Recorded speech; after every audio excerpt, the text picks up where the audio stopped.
Okay, here are some diagonal pivot lunges. So I brought a little prop here to kind of explain what we mean by the diagonal part, but we're looking at lines through the body and we call it fascial lines, but it's going from toes on one foot to the fingertips on the other hand. And so there's an anterior diagonal line, which you can see for this example is going from my right toes up and across the body to my left fingertips. So this is the front of the body. This is considered the anterior diagonal line.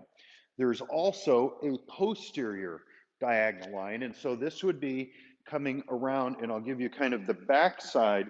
But again, this would be going from right toes across the body to the left fingertips.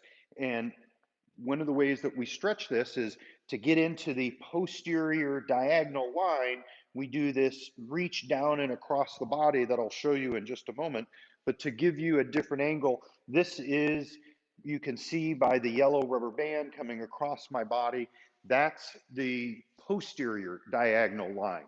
So we have those two lines that we're going to put together into a move to stretch and mobilize and strengthen your diagonal lines. So what we'll start with is one foot is stationary, the other foot, it's going to step out and back, and that same side hand is the moving foot. That's going to reach up and back. For these diagonal lines, you're trying to get as much kind of opening up of your body, horizontal distance as you can. So here we're stretching and lengthening through the anterior diagonal chain.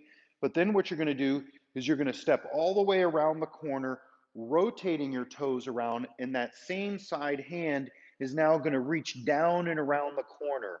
So from the right toes across the back of my body to the back of the left arm and fingers, I've got the posterior diagonal chain here.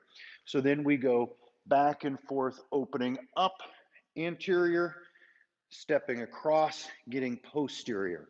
And so the pivot lunges are where you're going back and forth without stopping in the middle, but the key is controlling your motion the whole time. Of course, you'll do the other side as well.